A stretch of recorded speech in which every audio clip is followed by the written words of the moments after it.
think I should be live on Instagram. If anyone can hear me out in the world, send me a message. And hello, Facebook. I think I should be live everywhere now. Hi guys, thanks for joining. I'm Clancy Flynn. I'm here to talk about lighting with KHTOnline. Thanks for having me, Kingshead.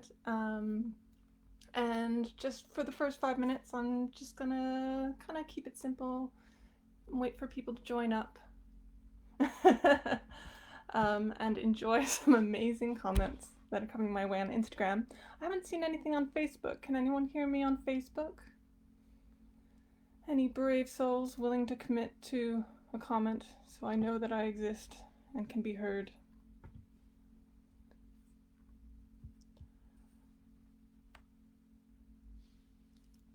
Excellent. Hi. So glad I could be here. And it's so exciting to be talking about lights again. After what seems like a really long time not talking about lights. I hope everyone's doing really well. And thanks for joining. I'm gonna talk today just a bit about designing lights from a non-technical perspective. And excellent. Thank you, Layla. Thank you, King's Head, and hello everyone on Instagram. Great. Just gonna give people a few more minutes to join up.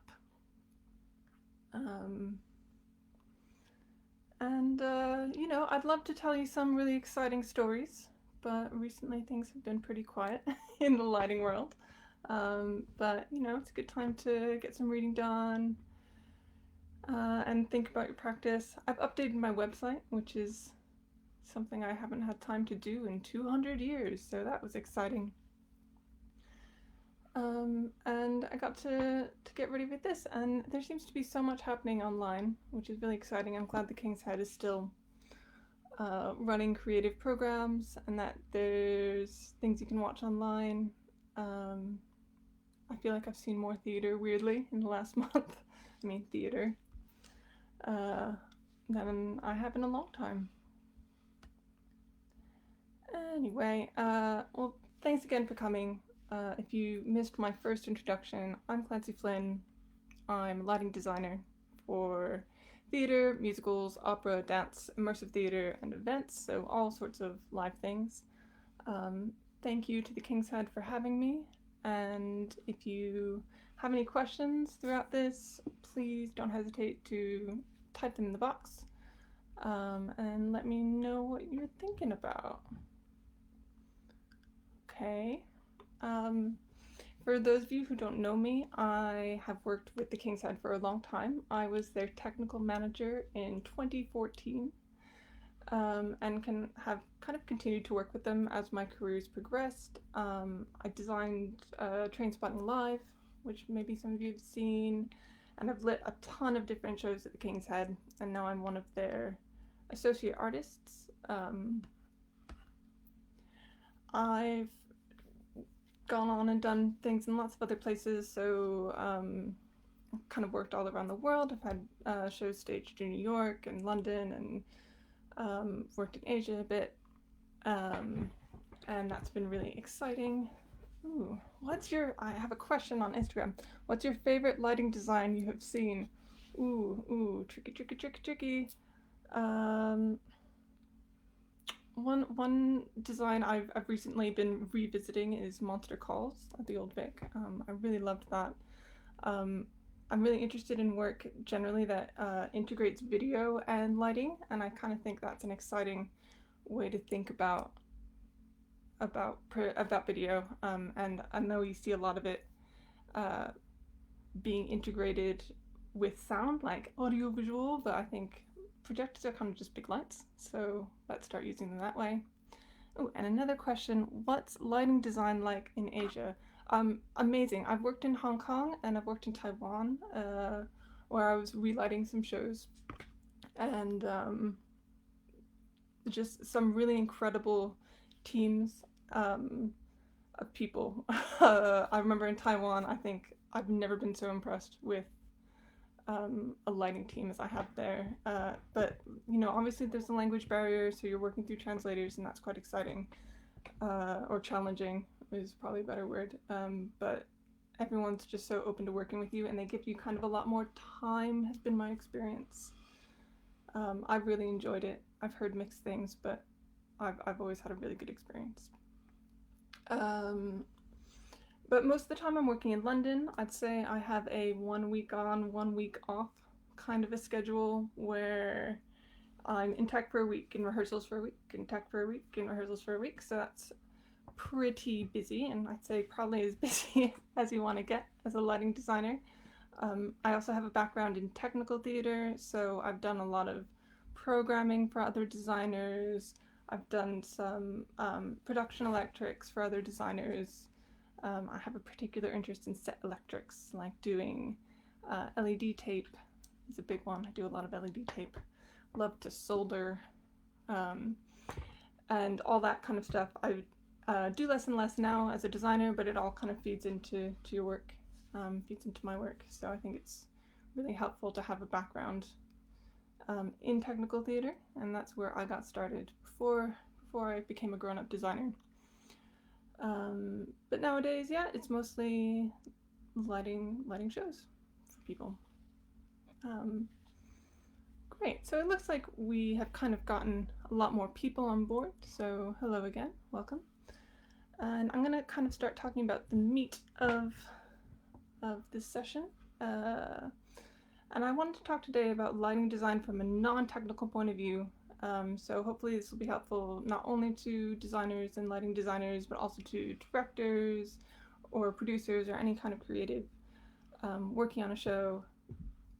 Because I think lighting is one of the most difficult things to talk about, because there's so many technical words. There's these kind of lights and that kind of light and this kind of color, and people get really bogged down in the how of what you're doing instead of talking about what you're kind of all coming together to create as a designer. I have another question on Instagram, and it is, what do you do when a director asks for something really specific and you don't like it? And this is actually a great question that I'm going to address in this talk, because what I really want to talk about is world building. And as a lighting designer, I think your job is to contribute to building the world of the play. So when I start a lighting design, and it depends on what kind of a show it is, whether I'm starting from looking at performance and rehearsal or I'm starting from the text, but either way I'm thinking about images, I'm thinking about specific moments that will look really good, but also I'm thinking about the rules of the world. So when I start lighting a show, I'm often thinking about what rules do I need to follow as a designer, and how do they interact with the rules that a director has decided on. And when I say rules, that can be like a whole range of things. There's some kind of obvious things that we expect lighting designers to do, like the lighting needs to change every time we change location, or color should always communicate the time of day. But it can get much more detailed and more abstract than that. Lighting can highlight emotion through color or intensity. You can use it to pick out a character, like if you associate a color with a character, that color can be used to suggest who has the power in the space or who the space belongs to. So there's lots of different ways, different rules you can make. But what I think is important is that you're establishing a world that has consistent rules that you use throughout the show.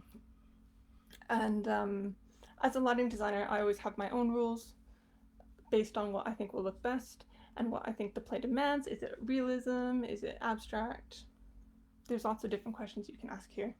But the key thing for me, I think, is communicating with directors what your rules are and what for them visually they expect the language to be. So a lot of sometimes, and I think this is a really difficult thing that lighting designers run into, so you don't really talk about what you want the show to look like until you get in the space, and that can be troublesome. There's no model box with lighting. You don't have a way of saying, "Oh, this is what I want. This is my picture." Besides using words, a lot of the times nowadays people do a lot more previs. I think that's less popular in Fringe, just because you don't have enough time or enough money to pour into a week of previs.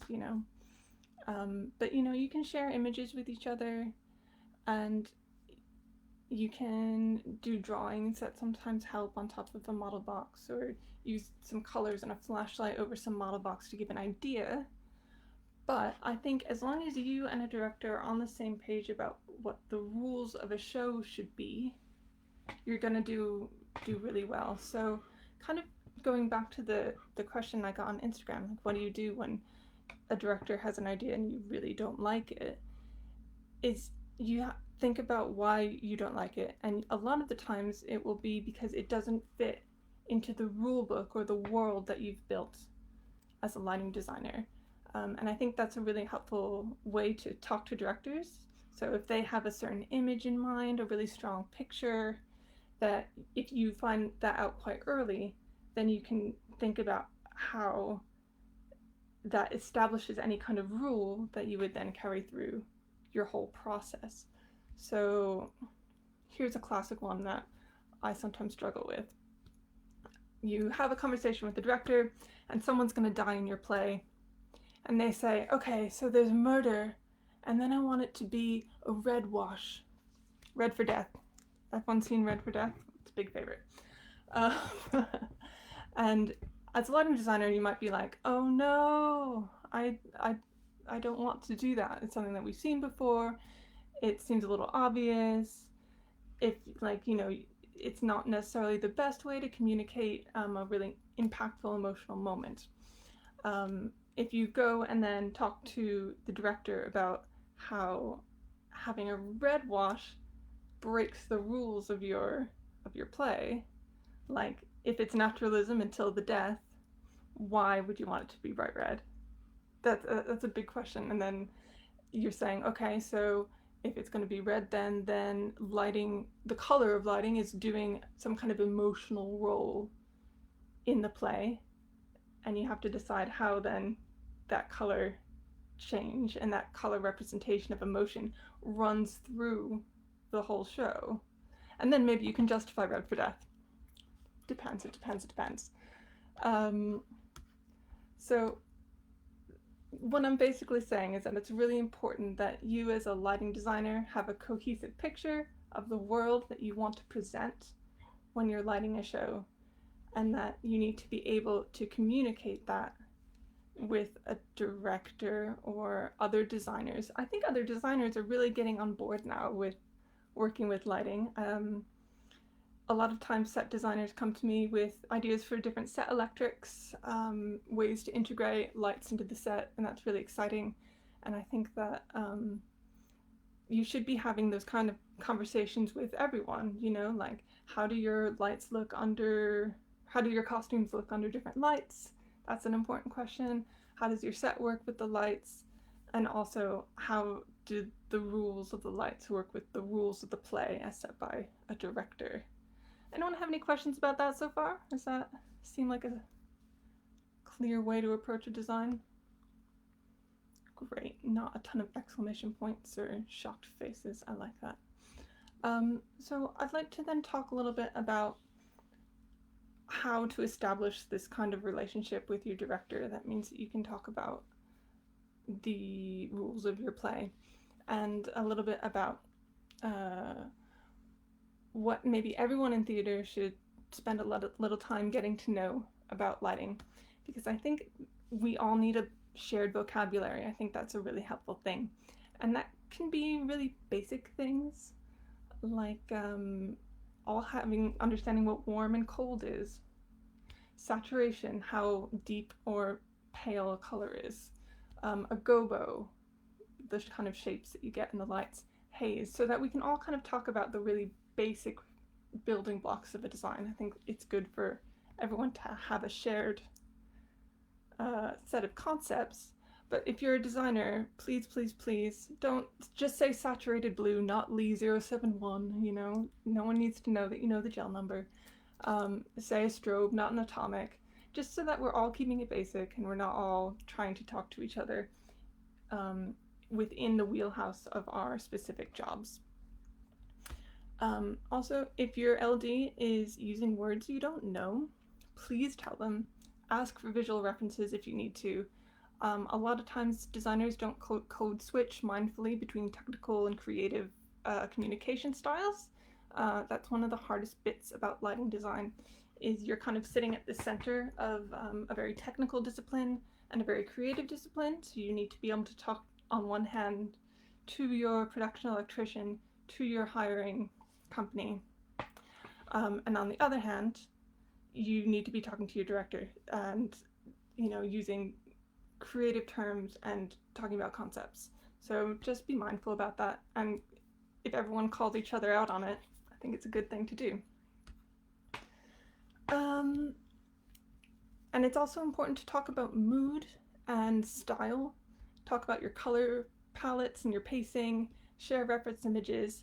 But I'd say also, as a general rule, if you're not a lighting designer, don't necessarily tell your lighting designer how to achieve what you want to achieve, and instead work together to come up with visual ideas that express your concepts. And I think when directors are really prescriptive, or designers are really prescriptive about what exactly a moment should look like, that can cause trouble in the general world building process, and it can also keep your designer from being as creative as possible, because they'll be like, oh, so you just want a white spot, when really they should be thinking about, oh, you want a moment of intimacy, and how can we facilitate and lift that idea. So if everyone doesn't shut each other down and talks about concepts instead of images, sometimes that's really helpful. It also helps kind of foster a sense of that you're all working together, that you trust your lighting designer, and that they trust you to be respectful of their process. Any other questions about communication? No? Excellent. I'm gonna kind of come at you with some tips maybe that I think might be helpful for surreal color lighting. Colors how? I have a question on Instagram, and it says surreal lighting, colors how? I'm not exactly sure. Do you mean like in terms of how to achieve saturated looks, or when to achieve that? I'm gonna come back to it. If you have any more details, I'd appreciate it.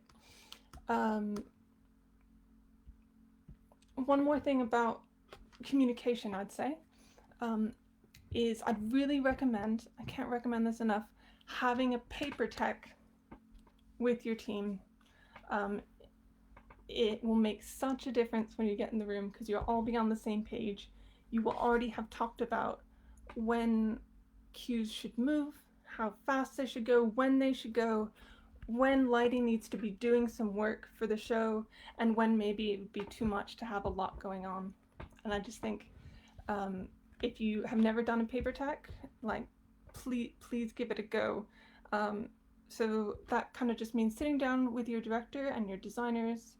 You have your cue list as a lighting designer, and then probably the sound will have a cue list. Design might be involved to talk about different moments, and your director will be involved, MDs can be involved, and you just go through the play, you put it in the book with the stage manager where you think a cue should be, you talk about what you think it should look like. I have a question on Instagram about this. In a paper tech, how much detail do you go into with cues? I prefer to go in quite detailed.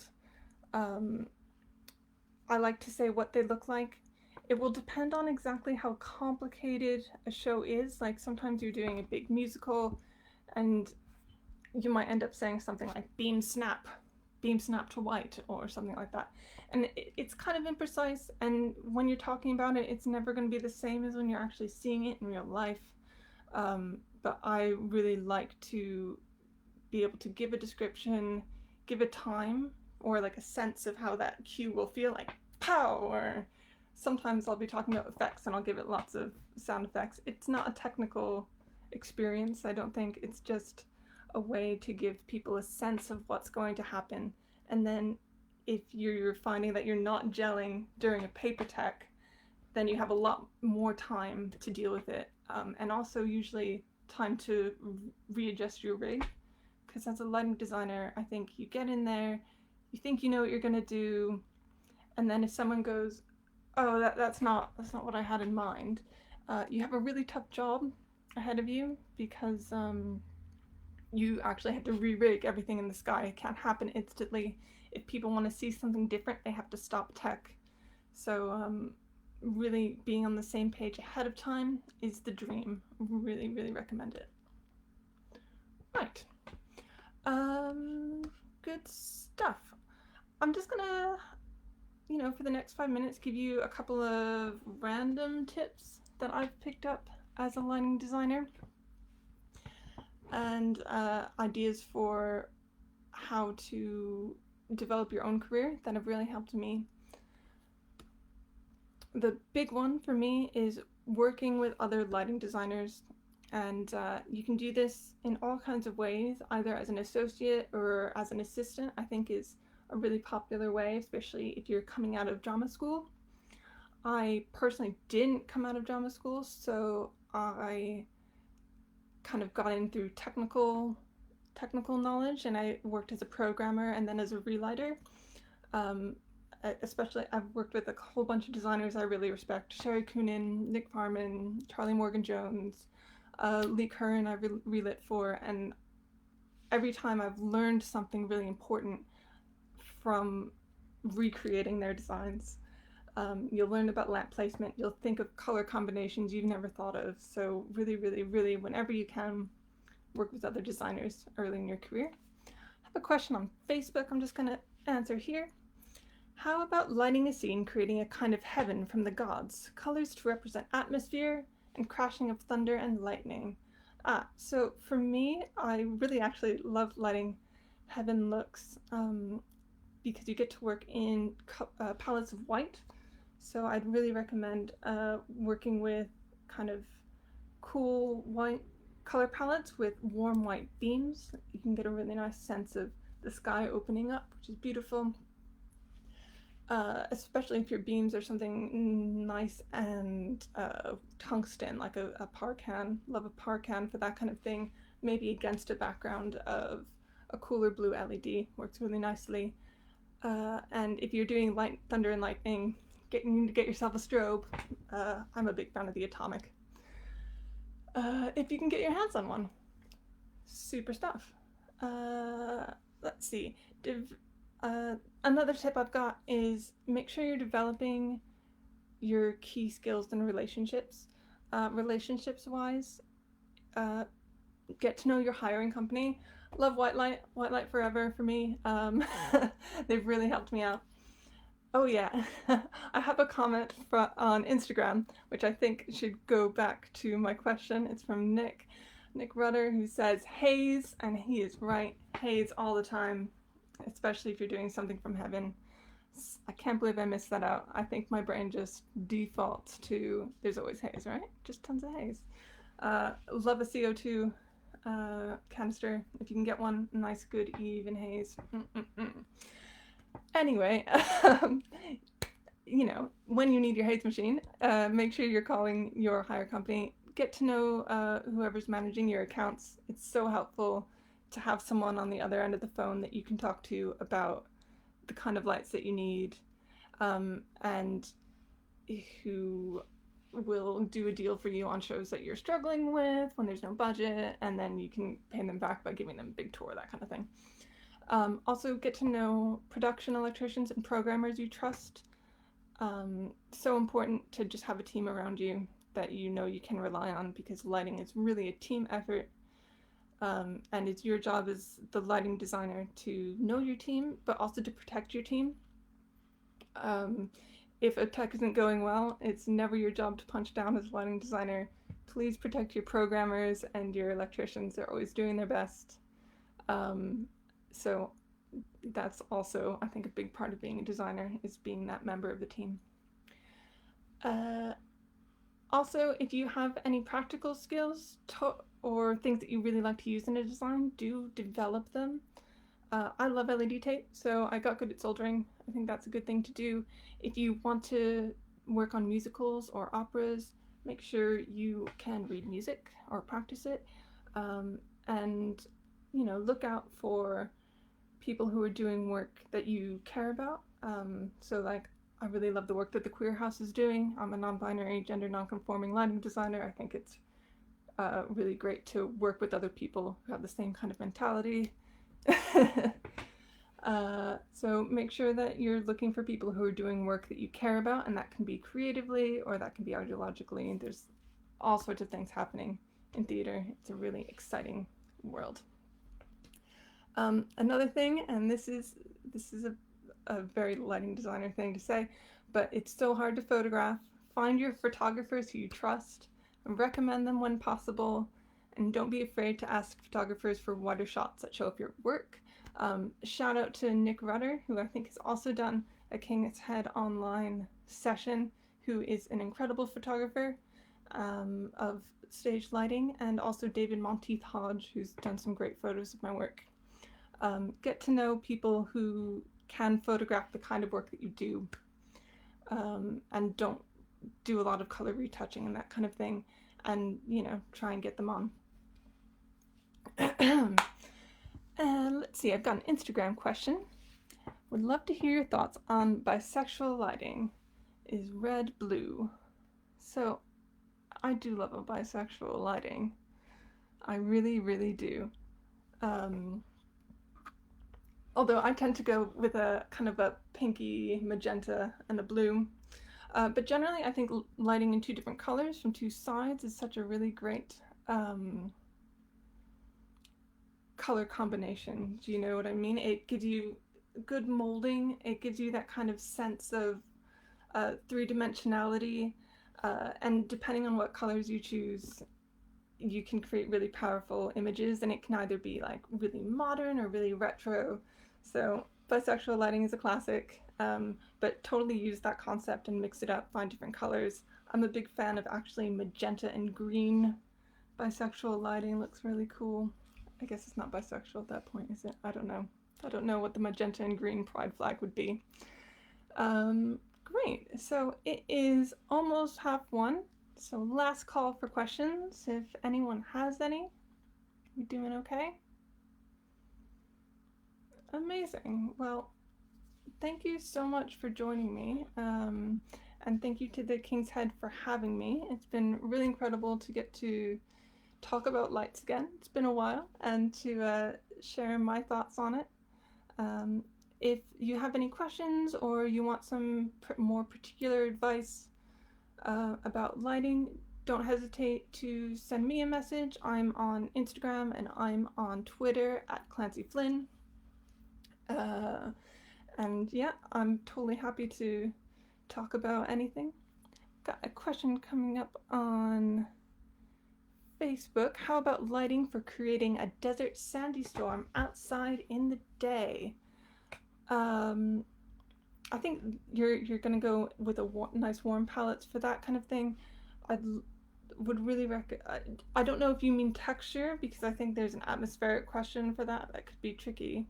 But I'd really recommend really heavy backlighting, like really strong backlighting, maybe using cyc lights or something like that, plus some maybe strong side lights if you can get it, and using different ambers to create that kind of sand color, maybe with a deeper orange from the side, and that could be cool. Yeah. But yeah, if you have any more specific questions, don't hesitate to get in touch. I'm happy to talk to people about their lighting plans. in a more technical way or about their process in a more general creative way. And it's just been on Instagram. Nick has mentioned Elias and Olafur, who has done work on I don't know if you've seen his work. He did an install at the Tate Modern recently, which made me slightly crazy because one of the art pieces was just a window gobo pointing at a wall. I was like, I could do that. But, I didn't get it in a museum, did I? But he's done some really cool work with atmospheric water effects, I think might be the piece that Nick is thinking of. That makes it look like a sandstorm. It's really cool. So yeah, totally check out Elias and Olafur if you'd like to hear more about that. Anyway, it's 1:30, so I'm gonna wrap up my session.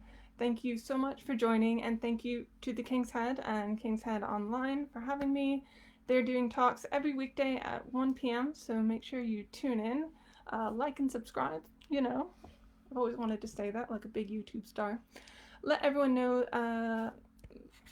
you can watch all the previous King's Head Online at the King's Head blog and at their YouTube channel. And thanks again for joining me. I hope everyone is doing well. Take care. Bye.